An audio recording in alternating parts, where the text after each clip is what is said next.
Hello and welcome back to the Doctor's Garage here on YouTube. So in this video today, I thought it would be interesting and maybe even helpful for some of you out there to talk about, if I was to buy a Defender again, what are the top 3 things I would do instantly on buying it? What are the 3 things that I've done to mine over the past few years that I feel have made the biggest difference, and things that I wouldn't hesitate to do immediately if I bought a Defender again? Now, I've been thinking about this list, trying to come up with 3 top ones, because there's been so many things I've done to my Defender over the time of owning it.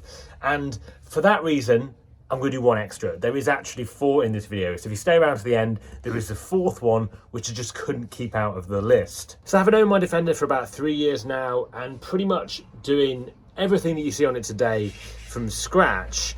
And I've probably added, I don't know, probably about 40 to 50 different parts or different fittings that I've done to my Defender over the time.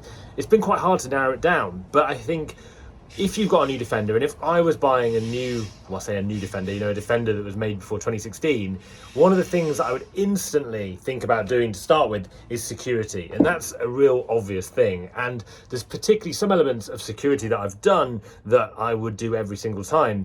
And that is the Optimil steering boss quick release, because the ability to take your steering wheel off your car and put a swivel lock over the steering column itself makes me feel so much better about leaving it anywhere. It makes me feel better at leaving it at night or parking up anywhere. So take the steering wheel off feels like one of the best security mods you could possibly do to stop your Defender getting stolen. So the Optimil kit I fitted probably, 2 years ago probably now, and it was a really easy fitment. It cleans up the interior massively because it looks really smart. All the stuff that Optimil make with the billet aluminium machine stuff is really neat, looks very good.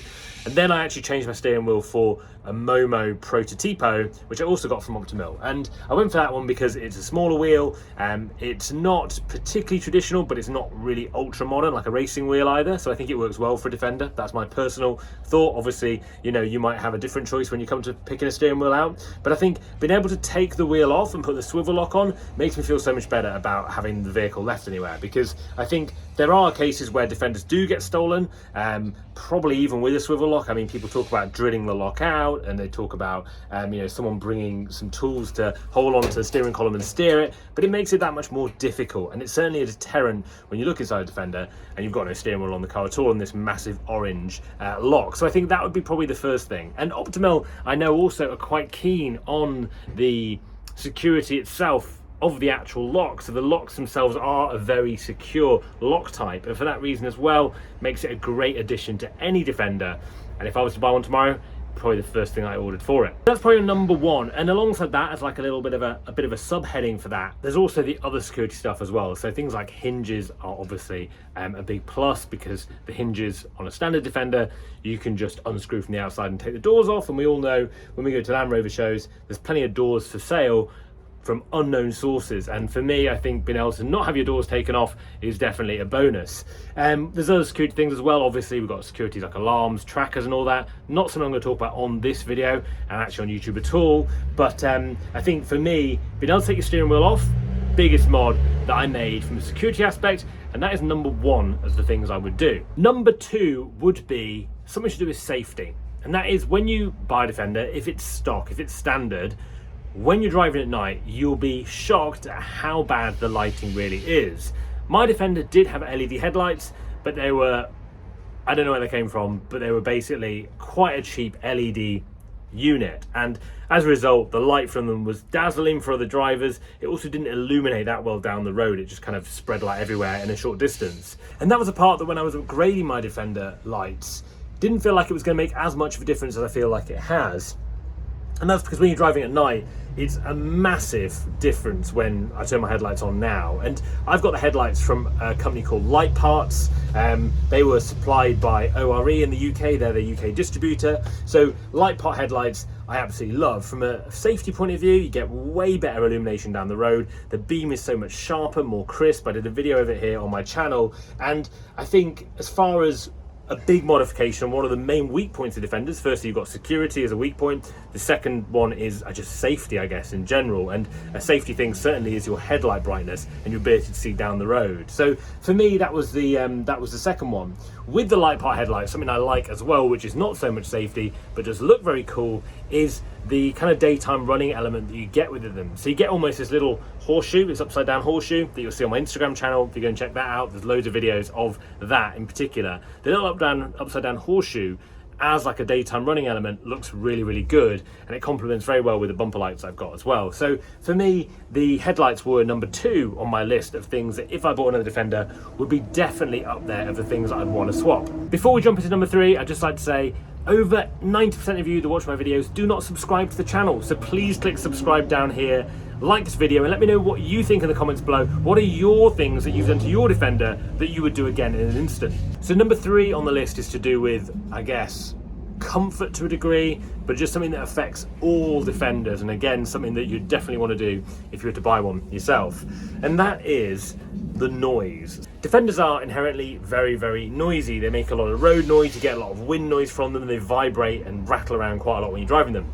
As a result, one of the things that I did, which was quite a job to do, but something you can certainly do at home, and I think with all these things that I'm talking about, most of them are DIY jobs, things that you could definitely fit yourself at home within a day or two, is sound deadening. Sound deadening for me made a huge difference to the drive quality and what I suppose the Defenders felt like in general. Even shutting the doors sounded better, felt better, and it's something that I think should have probably been done from factory for a Defender. So I used a few different things. I used some dodo matting, some rubber matting, and I used silent coat, which is a type of adhesive paneling you can put on for sound deadening. There's loads of products available. The ones that I used I've put in the description below here in this video, and I've done videos on this before on my channel if you check them out. So for me, sound deadening just made the whole thing vibrate less. It drove much better after having that, and it made it a much more comfortable car to be in for a longer period of time. It's quite a job to do, but I think also when you're doing it, you'll find that you learn a lot about your Defender, because you have to strip out all of the old carpeting. You probably want to take the seats out, take the door cards off, take the roof liner off, and so you kind of find out what probably needs to be done with your Defender, and it's a pretty good project to do, quite easy. I had, I think, a hairdryer to warm up some of the glue on the sort of stick-on sheets. Don't need to do that, but I think I did it in winter when I did. And one of the best things you can have for this is one of these little roller wheel things, so like a little wallpaper roller that's quite narrow, quite small. Again, if I can find it, I'll put that in the description below, because that's a really useful tool for this, because it helps you just push on all of the panels of silent coat, and I find that quite useful.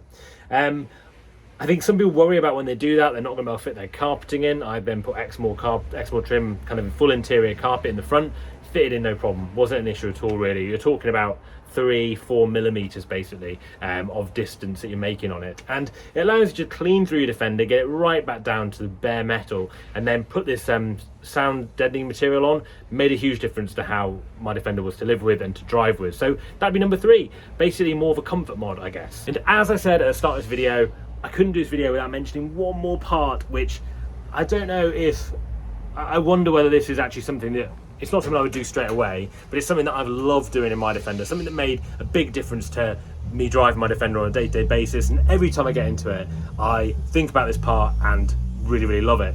And it's very expensive, I'll give you that. They are the Lucari seats and cubby box. So my Defender originally had, there were Exmoor trim seats that I didn't fit. They're from the previous owner, and I fitted Lucari tan seats, which is kind of like the final big modification I wanted to do to my Defender, and I just absolutely love them. I love the way they feel when you sit in them. I think where you sit in your car, in your Defender, makes such a difference to everything, because it's your main point of contact with the vehicle, and so it is really worthwhile investing in seats.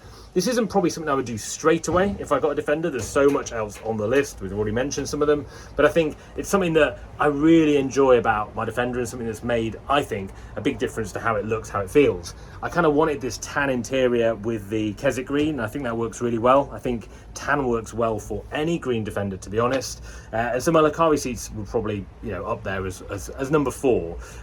Really well made bits of kit, and the cubby box as well. I went for the high cubby. It's just so much more comfortable to rest your arm on there. So there's been loads of mods I've done to my Defender. They're my top 3 plus the 4th. Really interested to know, what would you do if you had your Defender again, or you're thinking of buying a Defender? What are your things that you're thinking of on your top 3 list? It's always useful in the comments to read what everyone says, and I hope it helps loads of people out there who have Defenders or are thinking of buying one too. But thanks for watching this video. Interested to hear your thoughts, and I'll see you guys in the next one.